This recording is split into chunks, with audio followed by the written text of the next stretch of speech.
Thank you, Pastora. Magandang umaga po sa ating lahat. At welcome po sa bawat isa. Welcome sa aking kapatid. Natin po siya kanina pero yung barko ay maraming pakarga kaya bukas pa alis. Ito ang church ko po ngayon. Purihin ang Panginoon. Welcome sa lahat, sa ating mga bisita. Sa lahat ng narito, welcome po. Purihin ang Panginoon sa bawat isa sa atin. Tayo po muna yung manalangin.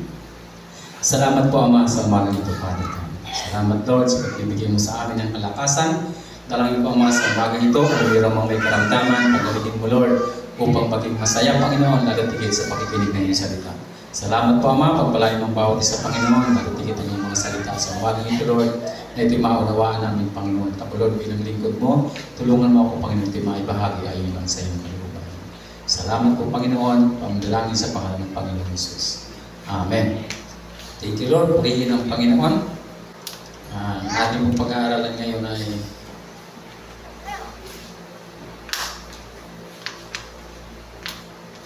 ang pamagat po nito ang tubig ng buhay. Purihin ang Panginoon. Welcome din pala kay Ate Bibian dito sa Pilipinas. Salamat sa Panginoon. Paano ba tayo mag-a-attract ng blessing? Ang pag-attract daw po ng blessing ay dapat tayo yung nagliliwanag. Kanina sabi ko nga, si Paul po ay kinikimo yan. Pero nakakapag-drums. Kaya walang imposible pag gusto mong purihin ang Panginoon. Talagang napakabuti ng Diyos. Alam po ninyo kung minsan may pinagdadaanan tayo pero hindi yun dahilan na sasabihin mo na hindi ko ata kasama ang Panginoon. Kung minsan yan po yung ebidensya na nagpapatunay na kasama natin ang Diyos. Salamat sa Panginoon. Kailangan daw po tayo magliwanag para ma-attract natin yung blessing. Kung nakakita kayo kung meron ditong nakaranas na maglaot, yung mga naglalaot na mga bangka, meron niya silang ilaw paggabi. Pag nananatili yung ilaw doon, dumadating yung mga isdang marami. Ang daming dumarating ng mga isda para mahuli mo. Kusang lumalapit dahil nagliliwanag ka. Pag tayo po'y nagliliwanag, maraming blessing na darating.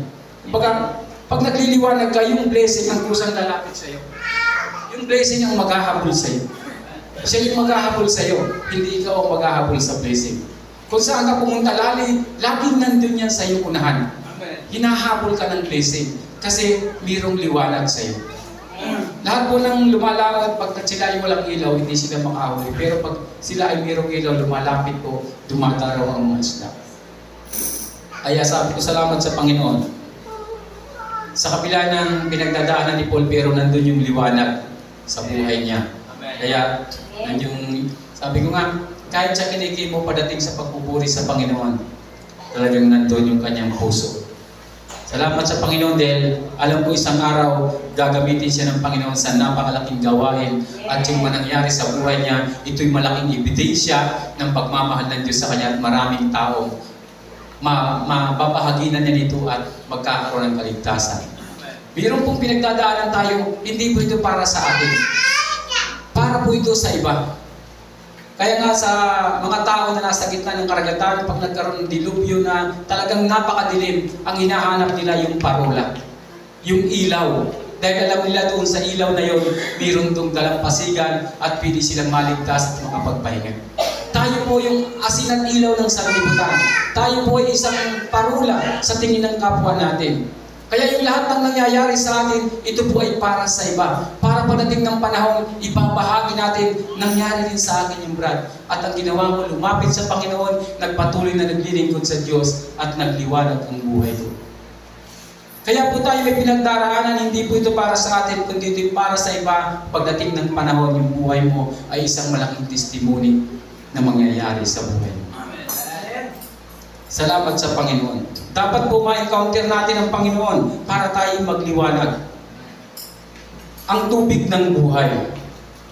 Kung natatandaan po ninyo yung Samaritana, yung babae sa balon, basahin po natin sa John chapter 4 verse 6 hanggang 8. Sabi po dyan, dito matatagpuan ang balon ni Jacob dahil napagod si Jesus sa paglalakbay, umupo siya sa tabi ng balon. halos katanghalian na noon. May isang Samaritanang dumating upang umigib at sinabi ni Jesus sa kanya, "Maaari bang makinom?" Sabi sa it, wala noon ang kanyang mga alagad dahil sila ay bumili ng pagkain sa bayan. So sulo lang ang Panginoong Jesus po nung time na yun. Yung pong Samaritana ay parang ordinaryo lang nung gumigising siya araw-araw at nag-iigib ng tubig, di ba? Araw-araw gumigising siya, wala siyang ginagawa kundi pag umiigib siya. Ngunit isang araw, doon sa ordinaryong ginagawa niya, na-encounter niya ang tunay na nagbibigay ng tubig ng buhay. Kaya huwag tayo magsasawang pumunta sa church linggo-linggo o kahit araw-araw. Kasi isang araw, yung ordinaryong araw, magiging extraordinaryo ito para sa iyo. Nung ma-encounter niya rin ang Panginoon, di ba? May edad na rin siya, di ba? Nagkaroon na nga siya ng pamilya. Pero nung lang niya na-encounter ang Diyos, baka ngayong araw na ito, yung pagka-ordinaryong linggo na pumupunta ka, gigising ka ng umaga, alas 8, maliligo, mag-prepare, magbibihis, ordinaryong Sunday lang lagi ang iyong pakaramdam. Pagdating sa church, tatayo ka, magpupuri sa Panginoon, aangat ang kamay, kahit kalahati lang kuminsan, uuwi, ordinaryo, I'm a Christian, ganun lang yung buhay mo, araw-araw, tuwing linggo, ganun lang ang ginagawa mo. Babalik ka sa church, magpupuri ka, tataas ng 1/4, o minsan nauubos din itaas. Pagkatapos ng church, uuwi sa bahay, ordinaryong Sunday lang, parang wala lang. Pero isang araw, ordinaryong preparasyon ginawa mo sa tahanan mo pagdating mo ng church, na-encounter mo ang Diyos. At nabago ang buhay mo. Yung ordinaryo naging extraordinaryo sa buhay mo. Mayroon kang karamdaman, biglang gumaling. Biglang naging maayos ang buhay mo. Dati ang pamilya mo hindi maayos, biglang naging maayos. Dahil yun pala yung time na encounter mo ang Diyos. Ang dami mong preparasyon, pero yung linggong yun, yung pala yung magiging extraordinary sa buhay mo. Bakit hindi po natin maranasan yung napakalaking biyaya? Kasi ang tingin natin lahat lahat parang ordinary lang. Pero pag na-encounter mo ang Diyos, nagiging extraordinary ang buhay mo. Pinagpapala ka ng Panginoon.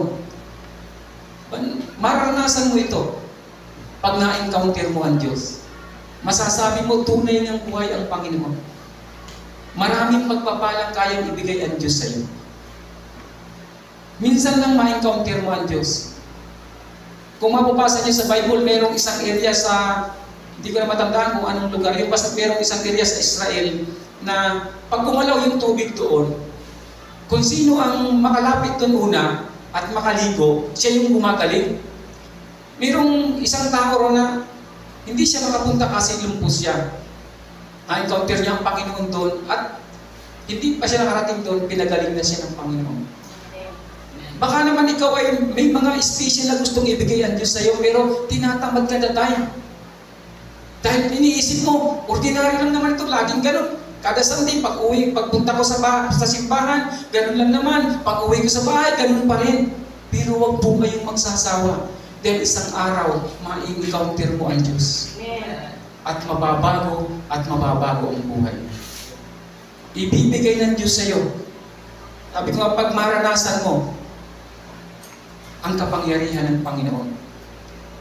Siya po yung nagbigay ng buhay sa atin. Siya yung nag-alay ng buhay sa atin. Ibinigay po niya ang kanyang buhay para sa atin. Ganun po ang pagmamahal ng Diyos sa atin. Napakatindi po ng pagmamahal ng Panginoon. At yung tubig ng buhay, ibinibigay ng Diyos sa atin. At ito po yung, pag mayroong ganito, hindi po ito mawawala sa atin. Mananatili po ito sa ating mga buhay. At ang sabi po sa John 4, chapter 4, verse 10, sumagot si Jesus, kung alam mo lamang ang kalooban ng Diyos, at kung sino itong humihingi sa iyo ng inumin, ikaw ang hihingi sa Kanya at bibigyan Kanya ng tubig na nagbibigay ng buhay.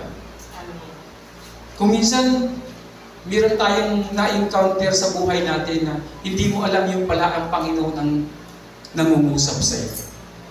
Nangungusap ang Diyos sa iyo. sa mga pagkakataong yun. Dapat po maunawaan natin yun para makamit natin yung buhay na gusto ng Panginoon. Kaya nga huwag mong ipagmalaki ang oras mo. Magaling ka, malakas ang katawan mo, matalino ka, nagagawa mo yung lahat, pero huwag mo itong ipagmalaki sa Diyos. Dahil tayo po ay steward ng oras natin. Tayo ay, baga yung oras natin, Diyos pa rin ang may hawak. Dahil sa lahat ng pagkakataon, ang Diyos po ang siyang namumunan sa atin. Kaya huwag tayo magmalaki, malakas tayo ngayon, magandang hanap buhay natin, mataas ang ating binta, malaki ang mayaman tayo, hindi po natin yung pwedeng ipagmalaki sa Panginoon. Panginoon lang po kasi may mga time, sabi nga ng kasulatan, sabi sa mga ngaral, sabi niya, sa Ecclesiastes, sabi niya, may kanya-kanyang panahon. May panahon ng pagsilang. Kung kailan yung pagsilang hindi mo kayang pigilan, ang kamatayan po hindi rin natin kayang pigilan. Sa lahat ng pagkakataong tanging Diyos lang ang piling makagawa ng lahat ng yan. Tanging Diyos lang makapagbibigay sa iyo ng pag-asa. Tunay na pag-asa, tunay na tubig ng buhay na makakamit natin para sa ating paglilingkod sa Panginoon. Hindi po natin kaya ipagmalaki. Malakas ako. Yung maraming tao, magugulat ka na lang. Ang lakas na bakit? Biro naman na halos laging nakahiga sa karamdaman, pero tuloy-tuloy na bumuhay. Kaya ang lahat po ng pagkakataon, yung mayroon kang lakas, gamitin mo sa Panginoon. Kung mayroon kang talento, gamitin mo sa Panginoon. Kung minsan marami tayong talento, matalino tayo, magaling tayo, pero nagagamit mo lang sa mundo. Ayaw mo man lang bahaginan ng Diyos. Ang oras mo, lahat ng oras mo, ang ibinibigay mo lang sa Diyos, yung tira-tirahan. Mayroon bang matinong tao na tutuwa na lagi na lang tira-tirahan ang ibibigay mo? Kahit ako, kung sasabihin mo, Pastor, hindi maubos yung pagkain sa bahay, bibigay ko sa iyo. Araw-araw yun ang ginagawa mo, hindi ko natatanggapin. Kasi tira-tirahan lang naman. Ang Diyos po, kaya nga ang Diyos mapalibughuin. Kasi ang Diyos ang nagbigay sa iyo ng buhay, ang Diyos ang nagbigay sa iyo ng pamilya, ang Diyos ang nagbigay sa iyo ng lahat ng meron ka, pero tira-tirahan lang yung time na binibigay mo sa Kanya. May time ako ngayon, hindi ako busy. Busy ako, Lord, hindi mo na ako aatin. Yung oras po natin, bigyan natin ng time ang Panginoon. May talento ka, may nalalaman ka, mayroon kang piling ipagamit sa Panginoon, ipagamit mo sa Diyos.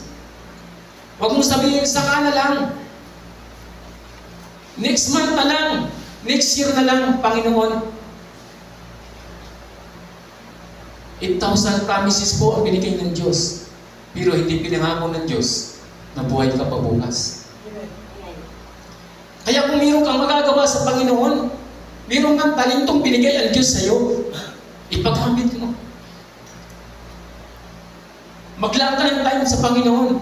Maglaan ka ng oras sa Panginoon. Mayroon kang lakas, bahaginan mo ang Diyos. Mayroon kang kayamanan, bahaginan mo ang Diyos. Dahil lahat ng bagay sa mundong ito, temporary lang. Piling mawala anytime. Sa Los Angeles, napakaraming tao na umasa sa kanilang kayamanan. Umasa sa kanilang talino, umasa sa kanilang impluensya, naging mahirap sa isang bigla. Pero pag nasa Panginoon ka at nananatili ka sa Diyos, isang araw, ma-encounter mo ang Diyos, mababago at mababago ang buhay mo. At magugulat ka na lang, bakit kaya meron na ako nito? Bakit kaya ang pamilya ko ay maayos lahat? Nakapagtapos, may magandang buhay at maayos ang buhay nila. Bakit kaya nangyari ito? Kasi ang Diyos po ang naggawa sa buhay. Dahil pinagamit mo ang talento mo, pinagamit mo ang lakas mo, may oras ka sa Diyos. Yung lakas natin, huwag natin itong panghawakan. Dahil meron tayo rin kahinaan. Pero pag sa Diyos mo ito binigay, dadagdagan ito ng Diyos. Palalalimin ng Diyos ang relasyon niya sa iyo. At siya ang magproprotekta sa iyo. Iingatan. Kaya nga, sabi ng Panginoon, ako ang bahala sa inyo, anak. Ang Diyos po ang magbibigay niyan. Lahat ng mga bagay na yan, pag na-encounter mo at naramdaman mo ang tubig ng buhay na ibinigay ng Diyos sa iyo. Ang sabi po sa John 4, chapter 4, verse 14, ngunit ang sino mang uminom ng tubig na ibinibigay ko sa kanya ay hindi na muling mauuhaw kailanman. Ang tubig na ibinibigay ko ay magiging batis sa loob niya at patuloy na bubukal at magbibigay sa kanya ng buhay na walang hanggan. Pag totoo pong na-encounter mo ang Diyos, mananatili yan dyan. Hindi yan mawawala. Ang kasiyahan mo, hindi mo hinahanap doon sa diskuhan o sa ang area. Kasi ang kasiyahan mo nasa loob, kusa po itong bumubukal, kusa itong dumarating sa buhay mo. At yung mga blessing, hindi yan magkukulang. Kusa yung dadaloy, kusa yung lilitaw sa buhay mo, kusang darating yan sa'yo. Dahil namamagkit mo yun. Dahil yung liwanag ng Panginoon na nanatili sa'yo. Kaya sabi ko, pag tayo po ay papalapit na papalapit sa Panginoon, ang blessing po, sunod lang ng sunod sa atin. Nandyan lang lagi. Pero pag tayo papalayo rin ang papalayo ang blessing sa atin. Parang anino yan. Pag nakaharap ka sa liwanag, yung anino laging sumusunod sa iyo. Pero pag tumalikod ka sa liwanag, yung anino mo nasa unahan mo, ikaw ang naghahabol. Ikaw ang maghahabol sa blessing pag hindi mo inuna ang Diyos. Kasi sabi ng kanyang salita, unahin mo ako anak, sabi sa kanyang salita, naunahin mo ako, sabi sa Matthew 6:33, at ang lahat ng pangailangan ng ipagkakaloob mo sa iyo. Mawawala ang langit at ang lupa, ngunit ang kanyang salita ay mananatili po hanggang wakas. Kaya ang salita po ng Panginoon ang panghawakan natin, mangyayari po ang gusto ng Panginoon sa buhay natin. Unahin mo lang ang Diyos. Siya lang unahin mo, bahala na ang Panginoon. At pag nagliliwanag ka, usapong dadalaw, dadating sa iyo ang blessing na ibibigay ng Diyos. Maraming pamamaraan ng Panginoon. Marami pong pamamaraan ng Panginoon. Tandaan ninyo. Piling magkalabit ang Panginoon. Nung nakaraan na kailangan ako ng pinansyal, ang pinadala sa aking tao para magbigay galing pa sa ibang bansa. At yung time talaga na yun, doon dumating. Kahit pa nasa dulo ng mundo, pag nangailangan ka at ang presensya ng Diyos ay nasa iyo, kaya kang mapuntahan ng Diyos sa iyo. At kayang gumawa ng Panginoon ng paraan pag ikaw ay nagtitiwala sa Kanya. Gusto po ng Panginoon na tayo maging sulit sa Kanya sa ating paglilingkod sa Panginoon. Ang buhay natin ay nasa Panginoon. Hawak-hawak po niya. At tanging siya lang ang nakakaalam. Kaya napakasarap pag sa Panginoon kasi siya yung may hawak. Kung gusto niyang pahabain yung buhay mo, kaya niyang gawin. Kaya niyang gawin, di ba? Pero ang Diyos lang ang nakakaalam. Sabi nga ni Pablo, kung ako lang ang tatanungin, sabi ni Pablo, Lord, gusto ko umuwi na sa inyo. Pero may pinagagawa ka pa, Panginoon, ikaw ang masusunod. Tanging Diyos lang po ang nakakaalam. Kaya sa buhay po natin, pag na-encounter natin ang Panginoon, mababago at mababago ang buhay. Ibibigay at ibibigay ng Diyos. Sabi ko nga, sa buhay ni Jojo, si Jojo wala siyang ibang trabaho. Dito lang siya. Pero yung mga kailangan niya, ibinibigay naman ng Panginoon. Ibinibigay ng Diyos.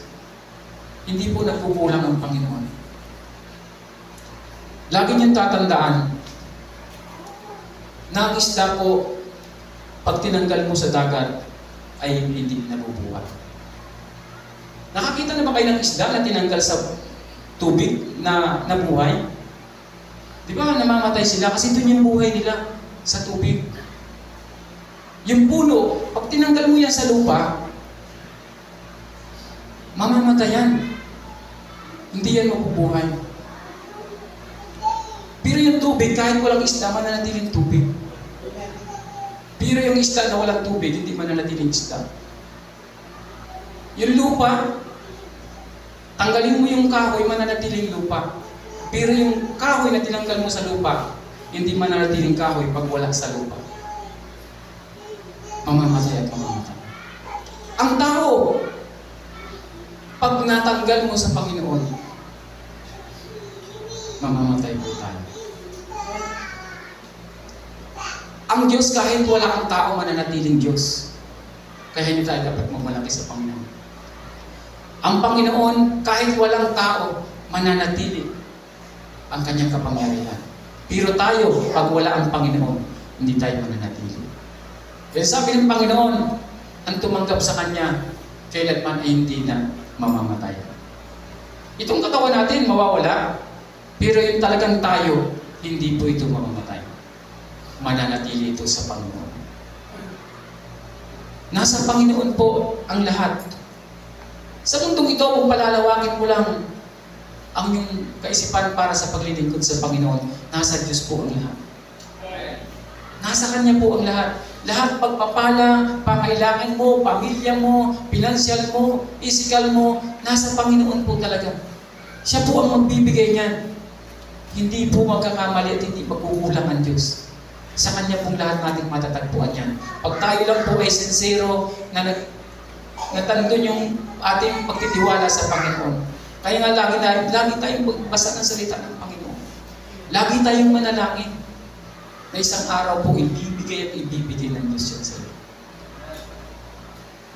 Napakasarap po pag lagi mong nararanasan ang presensya ng Panginoon. Hindi po magkakamali ang Kanyang salita. Ibibigay po ng Panginoon yung lahat ng ating pangailangan. Sana po manatili tayo lagi sa presensya ng Diyos.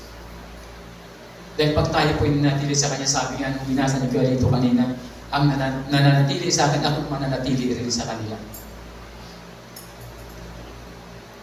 Ang Diyos po ay matindi magmahal. Pero matindi rin po siya panagtampo. Yun talagang, kumbaga, kasi sino ba naman, kahit ako, anak ko, ako nagpalaki sa iyo, ako nagpaaral sa iyo, ako nagpakain sa iyo, ako nag-asikaso sa iyo, ako ang lahat. Tapos, sa iba ka sasamba. Iba ang iyong gusto, iba ang iyong minamahal. Diba? Kahit tayo bilang tao, masasaktan tayo. Ang Panginoon kaya, hindi kaya siya nasasaktan pag yung mga tira-tirahang oras lang ang pili natin ibigay. Pag may time lang ikaw, pag wala kang time, alam niyo kung talagang gusto mo na magkaroon ng time sa Panginoon, kayang gawin. Kayang gawin po pag gusto mo talaga. Pag ayaw mo, talagang hindi mangyayari. Kasi ayaw mo. Kaya kung minsan, maraming tao lalapit sa Diyos pag hindi na kaya. Pero napakahalaga po na habang tayo malakas, ipagamit natin sa Panginoon. At siya po ang magdadagdag niyan. Kung ano pa yung kailangan mo, ibibigay lang ng Diyos yun sa atin. Ibibigay lang yun ng Panginoon sa atin. Salamat po sa Panginoon sa Kanyang pagmamahal sa atin. Na lahat po ng bagay sa mundong ito, maunawaan sana natin na temporary lang po ang lahat. Di ba kahit nga sa atin, bilang tao, ngayon, okay ka, gwapo ka, pero pagdating ng panahon, after mga 50 years, wala na eh. Di ba? Hindi mo na maalala yung mga. Ay sabi ko dito sa lugar na to, napakasarap yung ating paglilingkod sa isang araw. Sabi ko nga, ito talaga dapat may mga picture. Itong simbahan, kasi isang araw, hindi mo na maiisip na ganito yung ating church. Dahil mayroon ng napakalaking templo ng Diyos sa lugar na ito.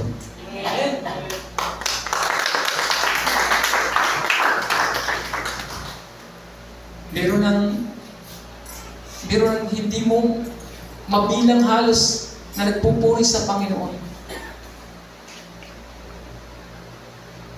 Hindi mo na malaman, meron pa ditong chorus noon, kasi puro na semento.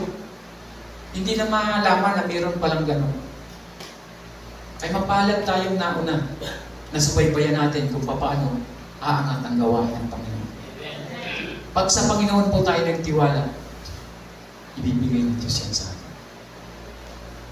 Yung pananaw natin, lalo natin palawakin, palakihin natin, lalo natin bigyan ng halaga ang pagmamahal ng Diyos sa atin.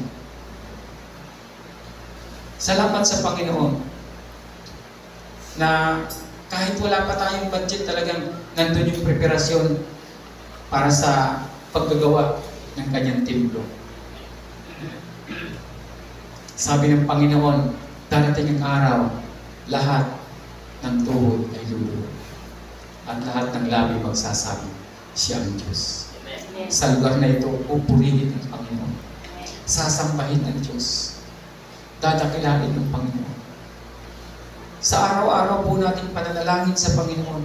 Pagtawag sa Panginoon. Kaya nga lagi kong pinaparemind sa bawat tahanan, magkaroon po tayo ng oras sa pananalangin. Hindi mo alam, nananalangin ka. 5 years na ako nananalangin, bakit ganito pa rin ang buhay ko?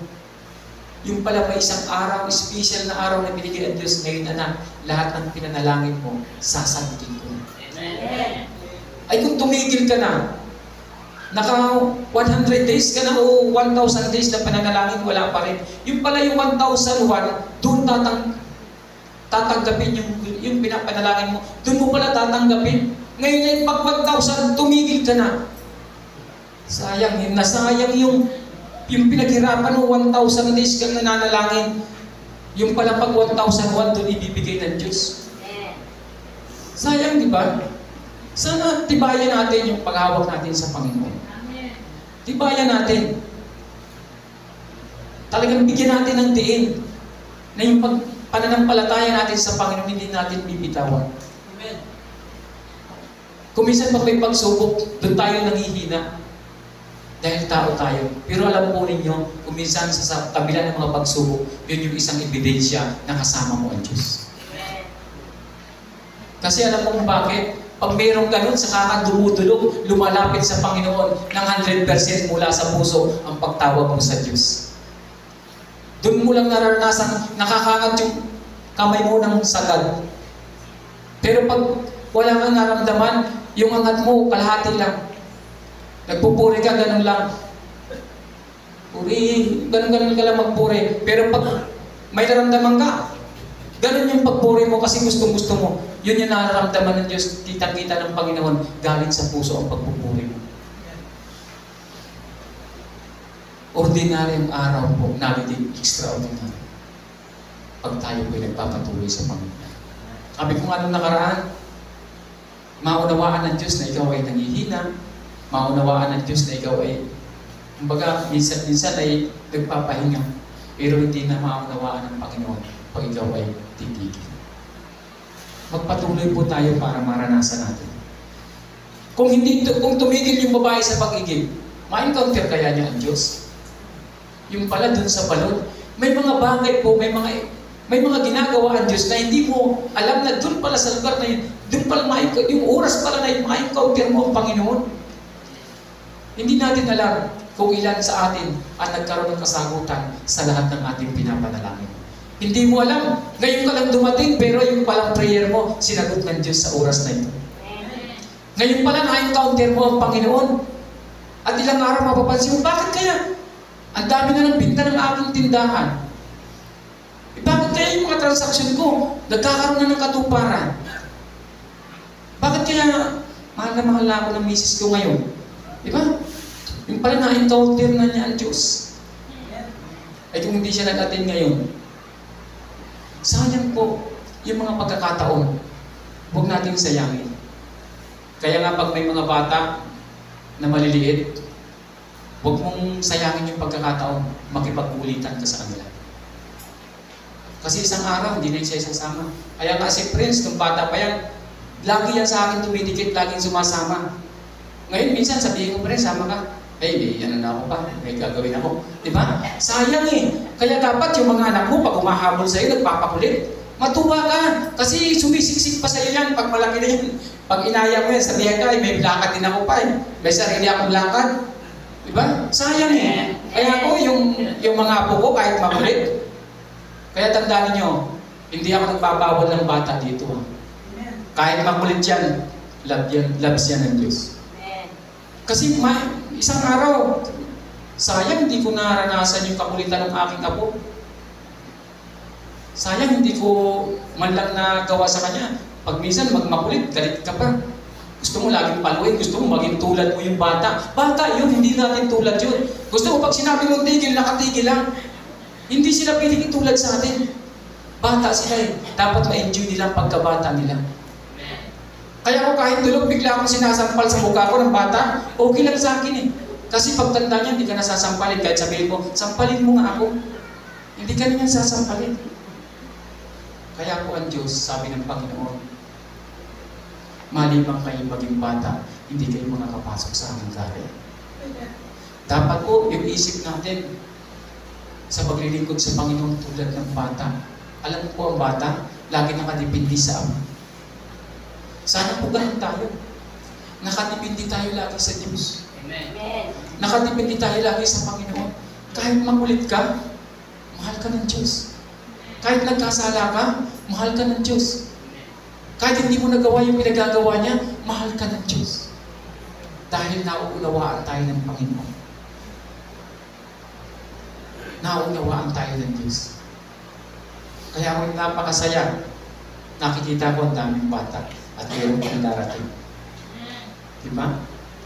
Hindi po, ako ang taong hindi ako naisturbo kahit sa pananalangin, kahit may batang nag-iingay. Alam po ninyo, ang mundo po magulo. Paano na lang kung may naririnig kang kaunti, hindi ka pwedeng mag-pray? Mananalangin sa anak ko, kaya lang ingin yung kapitbahay. Nagsisimpan sa kabila. Sa kabila, ganun din. Paano ako mananalangin? Sana ako mananalangin. Pumunta ka doon sa bundok ng tralala, doon ka manalangin. Masanay po tayo dahil ang mundo ay talagang ganyan. Hindi po yan pabuti. Ang mundo po ay pasama ng pasama. Dapat kahit nagigira sa palibot mo, alam mo kung paano ka tatayo sa pananampalataya mo at mananalangin. Yung po sabi ng ating verse, yung bukal ng buhay nasa atin. Kahit maraming istorbo, kahit maraming nag-ano sa'yo, nagpugulo sa'yo, patuloy kang nananalangin, naglilingkod sa Diyos. Kasi marami pong tayong pagdaraanan sa palibot natin na gusto tayong guluhin. Sabi ka ni Pelito, marami magsasabi sa'yo, huwag ka nang magsimba. Magsama ka na sa akin, bibigyan kita ng 3,000 ngayong araw ng linggo. Marami po na manggugulo sa kaisipan natin. Ay kung doon lang sa bata, sa bahay mo, hindi ka makapanalangin. Kulit kasi ng bata na to. Saan pa si mama mo? Hindi ako makapanalangin. Hindi po yun. Hindi dahilan yan. Manalangin ka. Manalangin ka. At isang araw, yan din po ang gagawin ng anak mo. Mananalangin din yan kahit magulo ang mundo. Tayo po ay asin at ilaw ng sanlibutan. Tayo na lang po ang binigay ng Diyos na pag-asa ng mundo. Ano pang gagawin natin? Kung tayo po ay manghihina at kung tayo ay dahilan sa kaingayan ng mundo, ayaw mo nang manalangin. Paano po magliliwanag ang ating buhay at paano malalasahan ng mundo ang ating pagiging Kristiyano? Salamat po sa mga salita ng Panginoon na nagpapatatag sa atin. Sana po maunawaan natin yung tunay na binibigay ng Panginoon na bukal ng buhay sa ating mga puso. Kusa po yan dadaloy. Magtataka ka na lang, bakit kumakain ka at may mga taong napadaan? Nung kumakain kami nilang pastora sa ospital ng Pakimo si Paul. Pakimo ba si Paul noon? May humili ng kanin doon sa na tao. Humili siya ng kanin, nakita ko kanin lang talaga. Tinawag ko siya, sabi ko, pumili ka ng ulam. Ako ang magbabayad. So yung mga mararamdaman mo kasi, pag nagbubukal sa puso mo, ang presensya ng Panginoon, hindi mo kaya. Yung tao na kumukuha ng pagkain doon sa basurahan, sa may tapat ng insi. Hindi ko kinaya. Tumakbo ako, bumili ako ng pagkain para ibigay. Kasi bumubukal po sa puso natin yung pagiging isang mabuting tao. Maging isang mabuting tao at matulungin. Kasi yun po yung bukal ng buhay. Yung tubig ng buhay na pinainom ng Diyos sa atin. Kaya natin ito nararamdaman. Bakit ka nagkakaroon ng awa? Bakit kailangan ipanalangin mo yung binaha? Bakit kailangan ipanalangin mo yung na nagkaroon ng problema doon? Hindi mo naman sila kilala, di ba? Pero yung Holy Spirit nangungusap sa iyo, anak, ipanalangin mo sila. Kailangan natin yun, kaya napakahalaga na tayo may panalangin sa ating mga tao. Salamat po sa kanyang mga salita. So, mga lalito. Ang encourage ko lang po, i-develop natin ang i-develop yung ating paglilingkod sa Panginoon. Huwag tayong sumurinder, huwag tayong titigil, huwag tayong give up. Isang araw, may encounter mo yung lahat ng pinag-pray mo. Ibibigay ng Diyos. Wala pong imposible sa Panginoon. Sabi ko nga kay Pastora, gusto mo po bang magkabibi? Hindi nga, kailan na ako, sabi si Sarah na eh. 100 na, nagkaroon pa, di ba? Pero ayaw na niya eh. Pagpurihin ng Panginoon. Ang biyaya po ng Diyos, kusang dumudulo, kusang kumalapit. Ang binibigay ng Panginoon. Pag tayo po'y nagdidiwala. Tayo po'y manalangin. Lord, salamat po Ama sa pagmamahal mo sa amin, Panginoon. Salamat Lord sa iyong mga salita, Panginoon. At salamat, Panginoon, dahil alam ko Lord, lahat ng tao narito, Panginoon, yung mga anak, patuloy mo Lord silang pinaspasan, Panginoon. At ang iyong mga salita, Panginoon, ikanding naunawaan, Panginoon, yung tubig ng buhay, Panginoon, yung nagbubukal sa aming mga puso, Panginoon, na kailanman hindi na kami mauuhaw, Panginoon. Salamat po, Ama, pagpalain mo ang bawat isa, Panginoon, sa umaga nito. Lord, ito po aming dalangin sa pangalan ng Panginoon Jesus. Amen. Thank you.